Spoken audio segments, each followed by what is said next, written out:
Welcome to the program. You're with Arise News.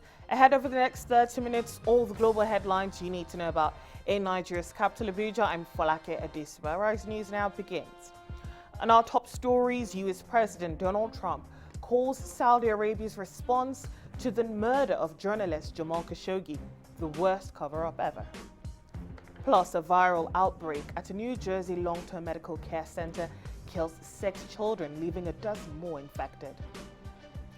And in sports, outplayed Manchester United loses at home to Ronaldo's Juventus in Champions League.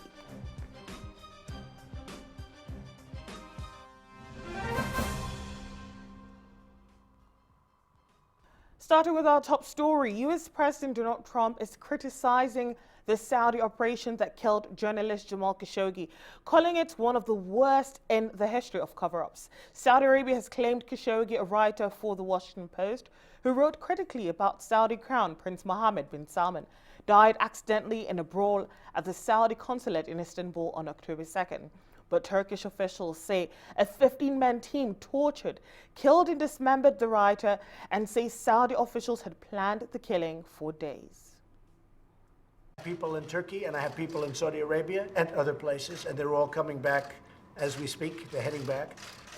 I'll know, I think, everything in a very short period of time. It's a bad situation, but certainly President Erdogan was not complimentary of what happened. That was a terrible thing that happened. I want to see the facts first.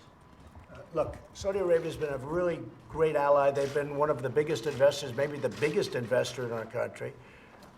They are doing hundreds of billions of dollars worth of investments, and so many jobs, thousands and thousands of jobs. And if you look at the other side, Iran, you look at what they've done to people, vicious, horrible. And that's no excuse for what happened with Saudi Arabia, no excuse whatsoever. But you take a look, it's a rough part of the world. It's a nasty place, it's a nasty part of the world. But if what happened, and if the facts check out, it's something that's very bad. At the same time, they have been a very good ally of ours. They've been helping us a lot with respect to Israel. They've been funding a lot of things. I will tell you that Russia and China would love to have that military order. I mean, I can say it to my Democrat friends, too. I mean, they would love, this is $110 billion worth of military. And Russia would pick that up very quickly, and China would pick it up very quickly, and France would pick it up very quickly. France makes a lot of military equipment. It's a very competitive market. I did a great job when I sold them. That's why I went to Saudi Arabia first. I went to Saudi Arabia on the basis that they would buy hundreds of billions, many billions of dollars worth of things. And the ultimate number is around $450 billion, 110 for military, 450 billion. I think that's over 1 million jobs, 1 million to over 1 million jobs. So we do that, we're just hurting ourselves. We're just hurting ourselves. And I know that from a certain standpoint, you could also say, well, it doesn't matter, because it is a terrible thing. But we would be really hurting ourselves. We'd be hurting our companies, we'd be hurting our jobs. And so we'll see what happens. Well, earlier, Turkey's President Recep Tayyip Erdogan rejected Saudi Arabia's claim that Jamal Khashoggi's death was accidental. Erdogan described it as a ferocious pre-planned murder.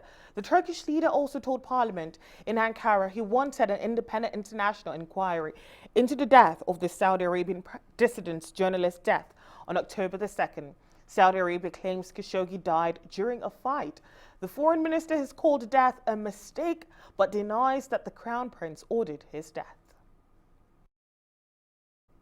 And President Recep Tayyip Erdogan also said he wants Saudi Arabia to allow 18 suspects that it detained for killing Saudi writer Jamal Khashoggi to be tried in Turkish courts.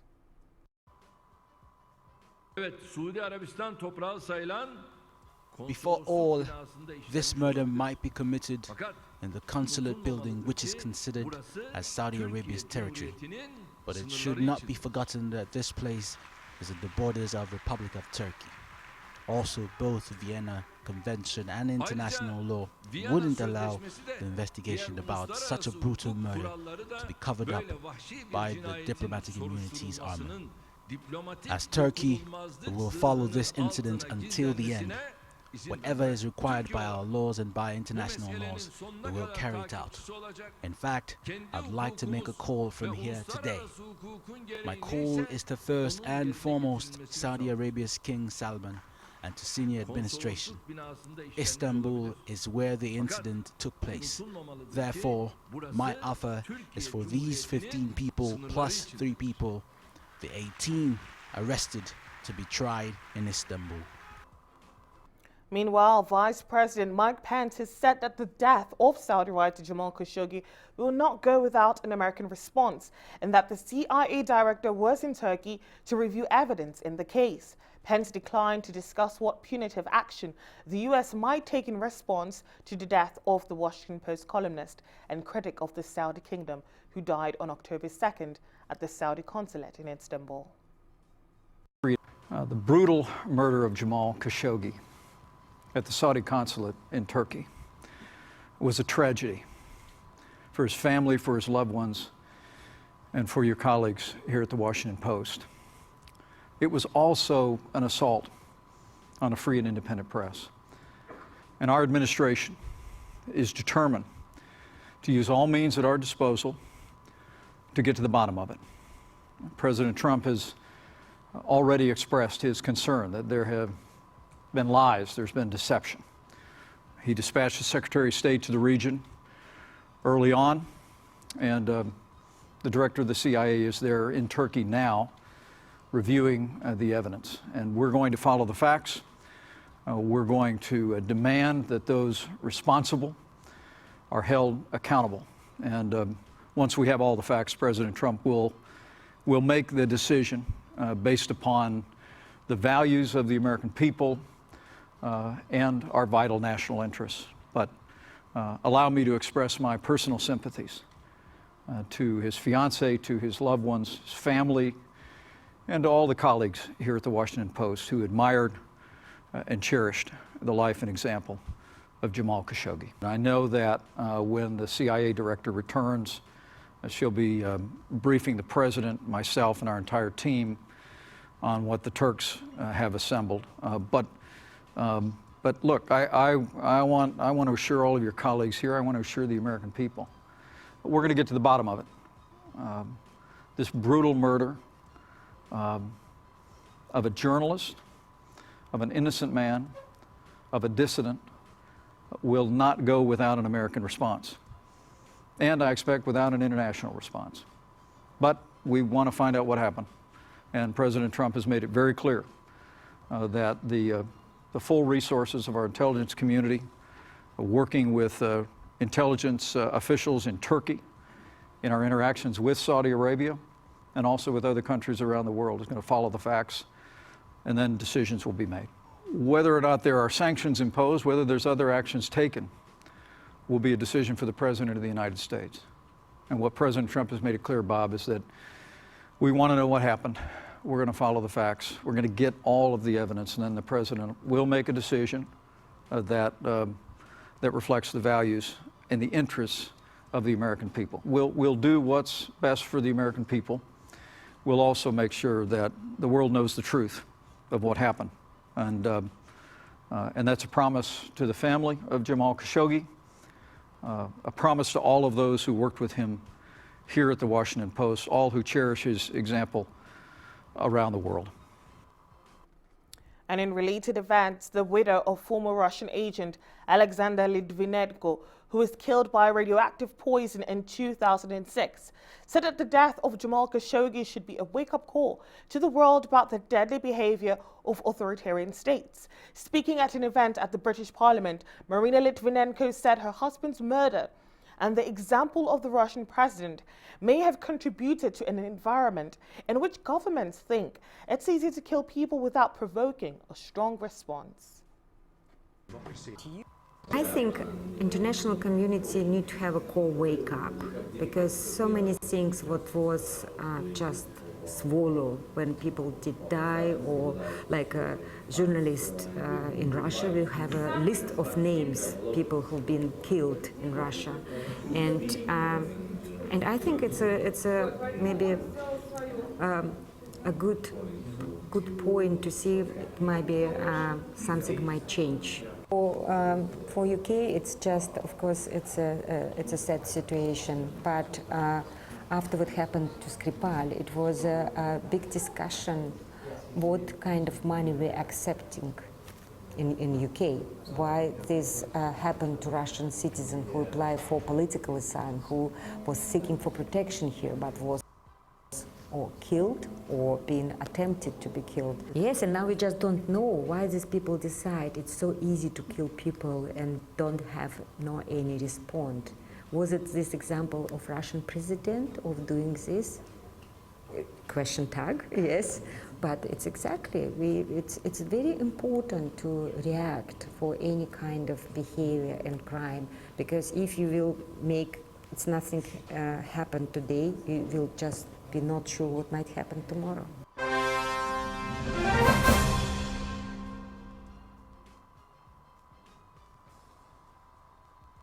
Elsewhere, President Donald Trump has said the U.S. has the dumbest immigration laws than anywhere in the world. He reiterated his assault on Democrats as the ones responsible for the nation's immigration woes, citing what he calls a catch-and-release system. Trump also referenced the Central American migrant caravan, estimated to include more than 7,000 people, which has been traveling north towards the U.S. border.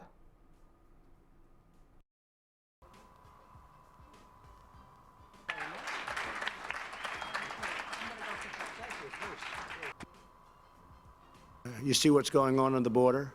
You see how bad the immigration laws are given to us, thank you very much, by the Democrats.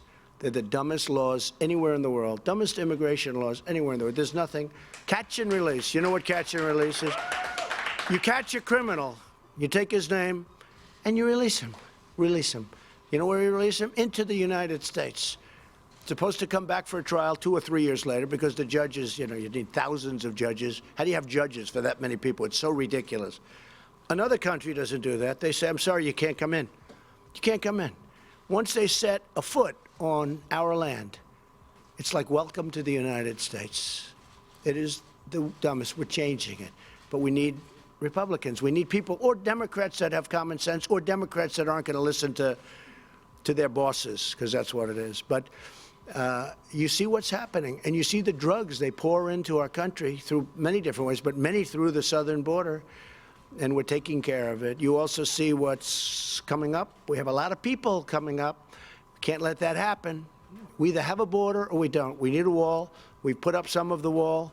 We do it as fast as it comes. The USMCA, one of the strongest things about that, you're not going to have companies leaving anymore because they have a disincentive to leave. I don't want them to leave. Call me a nationalist if you'd like, but I don't want companies leaving. I don't want them firing all their people, going to another country, making a product, sending it into our country, tax-free, no charge, no tariff, no nothing. And in the meantime, we end up with empty plants, unemployment all over the place. We end up with nothing.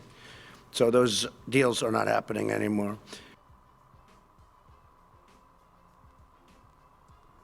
Well, with 2 weeks left before the midterm elections, President Donald Trump is ratcheting up the rhetoric to fire up the Republican base to come out and vote. Some of the top subjects he's talked about during rallies around the country include announcing he is a nationalist, promising middle-class tax relief, and vilifying thousands of migrants in a caravan moving towards the U.S. border. Well, Associated Press White House reporter Zeke Miller says the way the president is framing this election is really about the consequences of Democratic control. The way the president is framing this election is really about the consequences of Democratic control. He's trying to frame this as he's provided the American people X, and Democrats want to subtract X for those people. That is a classic midterm election strategy by a president, and one that we're seeing the president sort of deploy in these final 2 weeks going to election day. Not something that he really wanted to embrace. He was critical of the quote-unquote globalists, but he didn't really embrace the term nationalist. And now we saw the president in the final 2 weeks say, sort of with the big neon sign saying, hey, I'm a nationalist. That was doesn't sort of change the minds of too many people, but this is a way for the president to sort of really try to message to his voters. From his perspective, this is a base election, and for a certain subset of voters who are Trump voters, this is the sort of thing they wanted to hear from him for quite some time, and he's hoping that will drive them back to the polls for Republicans down ballot. The caravan starting up a month or so before an election has really been a gift for the president. It's allowed him to bring back a lot of the rhetoric that he used in 2016 that animated voters to the polls. It puts him back in his comfort zone as a message that he's very comfortable delivering. He enjoys delivering, railing against illegal immigration, sometimes using coded language, sometimes often stretching the truth. But that gets back to what he believes it resonates with his base, his voters, and it's a base election from his perspective. That's what he needs to do from his perspective to get Republicans out of the polls. So the president, sort of in the final weeks of the campaign, and has been talking about this on and off for months, saying something was in the works that would do this, would extend some sort of permanent middle-class tax relief. This is an attempt it looks a little bit like, throwing spaghetti at the wall and seeing what sticks. It's a full court press by the president trying to see, trying to make sure that he's pushing all of those levers to try to get Republican voters out, because there is a subset of voters for whom taxes are a motivating factor, and the prospect of more money in their paychecks at the end of the month, at the end of every week, is the sort of thing that will drive them out to the polls. As of now, though, that's a promise that has really no chance of being fulfilled, certainly before Election Day, and even if you look at Elsewhere, a severe viral outbreak at a New Jersey rehabilitation center for medically fragile children has left 6 young stars dead and 12 others sick, according to the state health department. There have been 18 cases of adenovirus at the Winnetka Center for Nursing and Rehabilitation in Haskell, about 50 kilometers northwest of New York, the New Jersey Health Department said in a statement. The Centers for Disease Control and Prevention said in an email that no one was available to comment on how unusual it is for 6 adenovirus deaths in such a population of patients.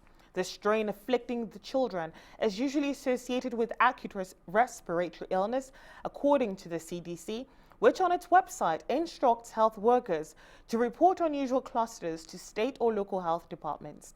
The New Jersey Department of Health didn't release the ages of the victims or address the severity of the illness in other dozen cases.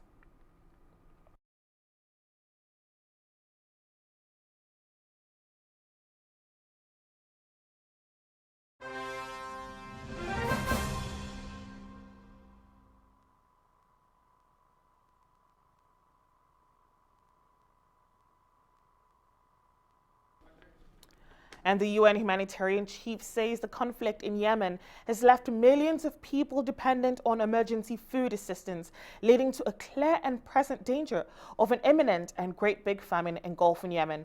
Mark Lowcock warned that nearly half the population of Yemen, some 14 million people, could soon be on the brink of famine. An analysis, which was the subject of a briefing to the Security Council on Tuesday, says 3 million Yemenis are malnourished, including 1.1 million pregnant women and over 400,000 children. So that's a total of 11 million people. That's what I said on 21 September. We now think, Mr. President, that estimate was wrong. Our revised assessment, the results of new survey work and analysis, is that the total number of people facing pre-famine conditions, meaning they're entirely reliant on external aid for survival, could soon reach not 11 million, but 14 million. That's half the total population of the country. And the UN investigator on human rights in North Korea says he's very concerned that statements following Kim Jong-un's summit with the leaders of South Korea and the United States made no mention of human rights and ongoing widespread rights violations by Pyongyang. Thomas Ogier Quintana told a news conference that the abysmal human rights situation in North Korea has not changed from last year, despite the welcoming improvement in prospects for peace following the summits. Quintana urged North Korea to show commitment to the human rights agenda and allow him to visit the country and talk to its leaders. Government.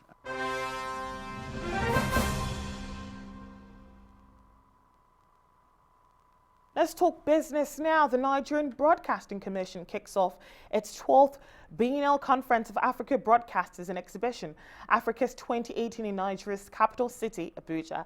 The three-day event will have broadcasters from within and outside Nigeria gather for a masterclass centered on the dynamics of broadcasting in the digital era.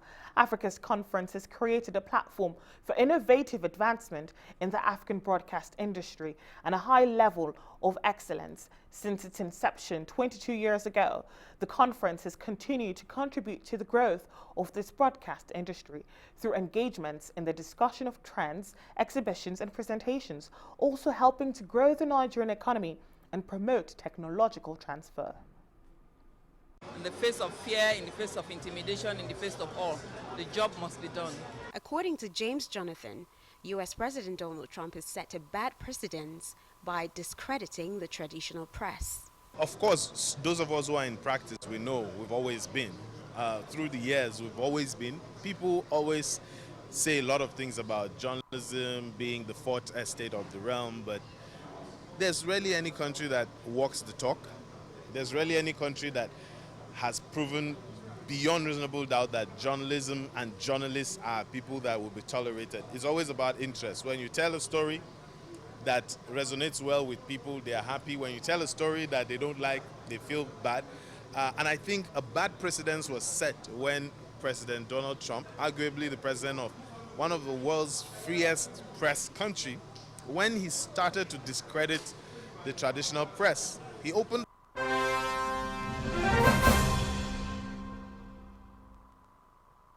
All right, let's have a look at what's brewing in the world of sports now. Cristiano Ronaldo marked his return to Old Trafford with a win as his Juventus side saw off Manchester United to move 5 points clear at the top of Champions League Group H. The former United star helped to set up Juve's winner in the 17th minute with his cross-reaching Paulo Dybala, who finished from close range. The Italian champions had several chances to extend their lead during the first half, where they were completely dominant, managing 10 shots to United's 1 and enjoying 70% of possession. United improved after the break, but only had one serious effort at goal when Paul Pogba left fly from the edge of the area, but saw his shot rebound off the post. The two sides will meet again at the Allianz Stadium on the 7th of November, when a win will send Juve into the last 16.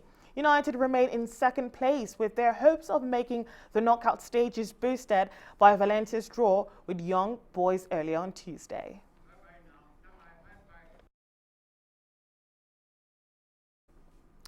Well, that's it for this edition of Arise News. Do stay with us on the channel. I'm Folake Adesugba from me and the whole team here. That's goodbye for now.